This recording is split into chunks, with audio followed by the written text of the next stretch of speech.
Dicevamo poco fa, continuiamo a parlare di Milano, parliamo però di un quartiere particolare, diciamo forse non molto amato dai milanesi, però amato proprio in questo caso, pensate, da un romano e da un napoletano. Stiamo parlando della Bovisa e proprio questi due ragazzi hanno deciso di dedicare un libro che vi mostro tutto quello che mi serve veramente sapere, l'ho imparato in Bovisa, lo vedete appunto anche in onda nella locandina adesso. Allora do il benvenuto a Stefano Pellegrini, appunto scrittore di questo libro, insieme a Giancarlo Mongelli. Adesso poi entriamo proprio nel dettaglio. Ciao, benvenuto. Grazie. Benvenuta anche a Carmela Napoletano, che è un'attrice che appunto ci leggerà un testo di questo libro. Ciao Carmela. Ciao. Eric appunto Ciravegna, sempre un attore, anche voi siete attori di Amici della prosa, insomma, Esatto. diciamo, andiamo un po' a scoprire questo libro. Allora Stefano, parto da te, abbiamo visto prima Milano raccontato un po' da un milanese doc, adesso vediamo una parte di Milano, diciamo, non amata dai milanesi, lo possiamo dire, che è appunto la Bovisa, però molto amata da te Molto, e molto. appunto anche da Giancarlo. Come mai?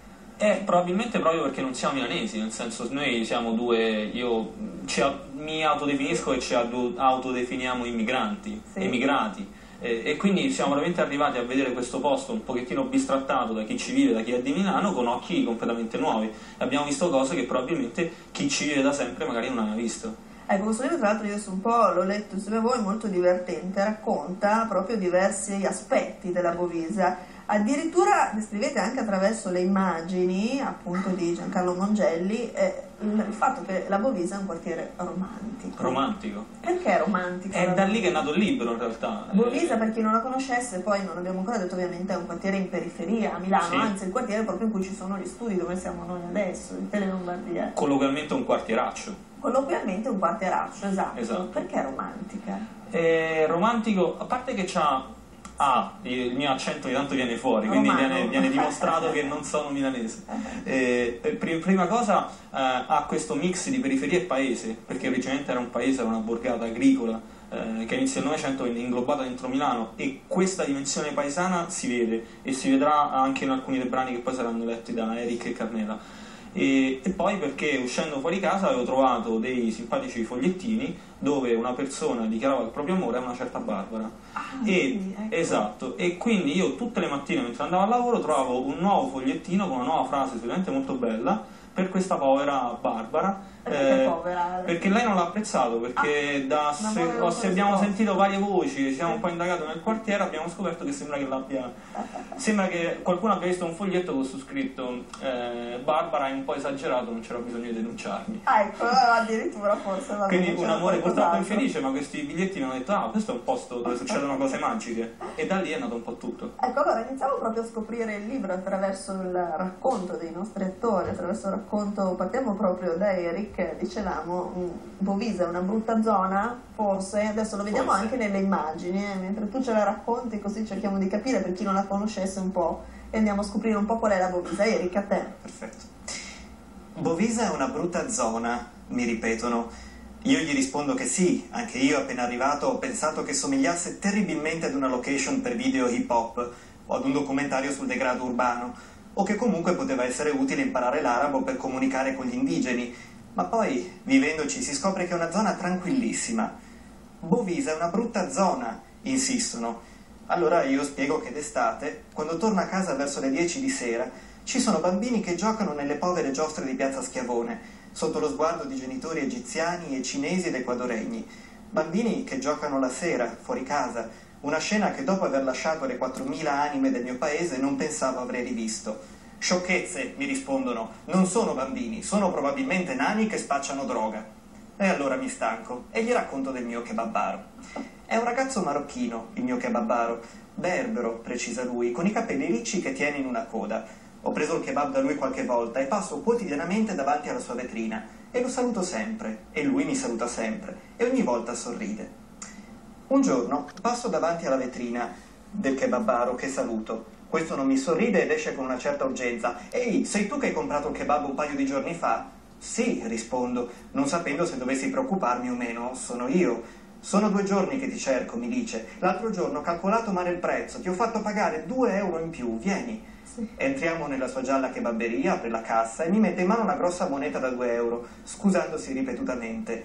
Non c'è problema, mi dice. Lui mi saluta e mi sorride. Dite un po', quando è stata l'ultima volta che un negoziante della vostra zona vi ha inseguito per ridarvi quei 2 euro che vi aveva fatto pagare in più? Vabbè, è vero, questo episodi, insomma, negli episodi abbiamo visto degli episodi, come dire, un po' diversi, però Stefano, questo che è molto bello, insomma, ma quanto c'è, insomma, tutto questo è la Bovisa è vista dai tuoi occhi, no? Quindi forse anche per andare a capire un po' qual è il tuo carattere, riesci un po' a trasformare tutto quello che vedi in positivo?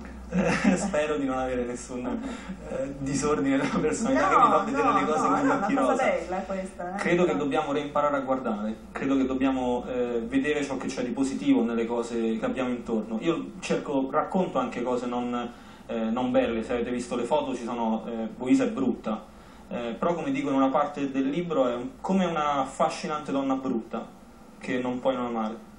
Quindi una sorta di fascino, non so, bisogna andare a scoprirla, esatto. Un po' come l'hai scoperta tu. Posso che nel libro ci sono appunto anche degli episodi molto divertenti, parli addirittura di una modella perduta, vuol dire, in Bovisa le modelle ci sono, non solo in centro le modelle. Le modelle ogni tanto vengono per motivi strani catapultati verso zone di Milano dove altrimenti non metterebbero mai piede. E mi ricordo che stavamo sempre tornando, in realtà quasi tutto il libro è tra casa mia e la stazione di Bovisa, quindi stiamo parlando di 300 metri al massimo, e guardando scopri appunto questa meravigliosa modella stupenda che aveva una mappa enorme di Milano in mano e cercava inutilmente di tornare in un posto che considerava civile.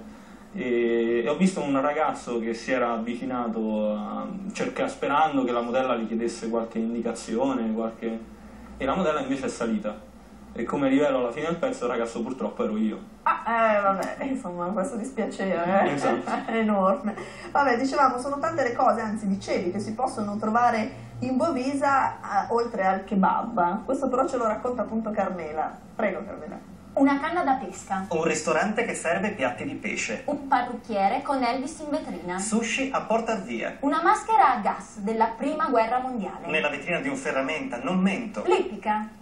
Ed Emergency, non so perché. Una ruota di bicicletta legata con la catena. La bicicletta non c'è più. Un libro usato a pochi euro. Una creperia, una cioccolateria e un bar fumetteria, il primo che ho visto. Una modella che si è persa con la cartina in mano. Una fontanella aperta quando hai sete. E qualcuno che ti dice bevi prima tu. Una ragazza rumena che vuole aprire una macelleria. Qualcuno che ti racconta com'è il mare in tempesta. Una birra fresca in un pergolato. Una bronzatura a pagamento. Una targa ad un ragazzo ucciso. Qualcuno che non conosci con cui giocare a biliardino. O calciobalilla, come lo chiamate voi. Una lavanderia americana. Con una rossetta che aspetta mentre la coperta gira e gira. Una cucina a gas sul marciapiede. Il modello di un edificio trasportato da 2 universitari come fosse un re. Il Politecnico, sezione distaccata. La Lega Pensionati, sezione CGIL. Il negozio di alimentari e la bistecca tagliata a mano. Il peruviano che ti porge il City fuori dalla stazione. E la vecchia con gli occhiali enormi che tutte le mattine ci discute. E lui che le parla del figlio. Le risate cinesi quando il bar ha la serranda abbassata e mezzanotte è scoccata. Petardi e grida, se l'Egitto batte l'Italia 1-0. Insomma, abbiamo capito tantissimo, io vi lascerei continuare, però ovviamente abbiamo dei tempi televisivi da rispettare, anzi sto imparando tante cose perché nemmeno io, devo dire che vengo qui tutti i giorni e inizio a conoscere. Qualche volta ci sono bellissimi posti qua intorno.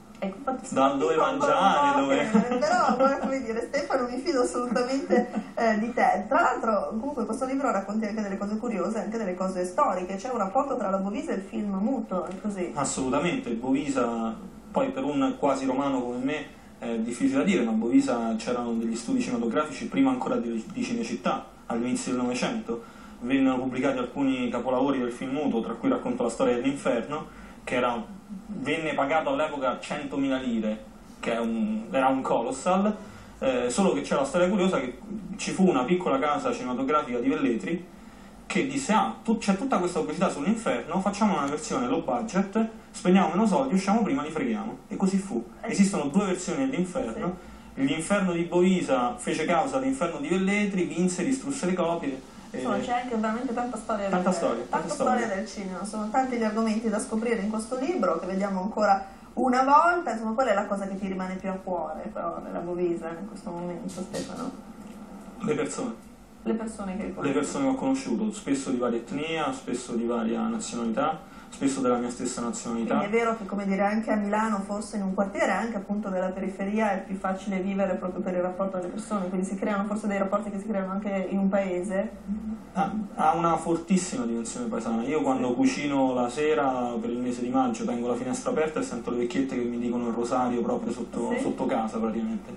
E io che vengo da un paese che è Bassano Romano, lo sento molto, quindi trovare questo paese in città per me è stato importante da lì nasce il libro. Va bene, allora grazie allora Stefano Pellegrini, grazie a Carmela Napoletano e Eric Cilavegna appunto per le loro performance, grazie per averci raccontato un po' in maniera diversa anche che cos'è la Bovisa. Grazie a voi per averci seguito, io vi aspetto come sempre la prossima puntata di Happy Hour, non mancate.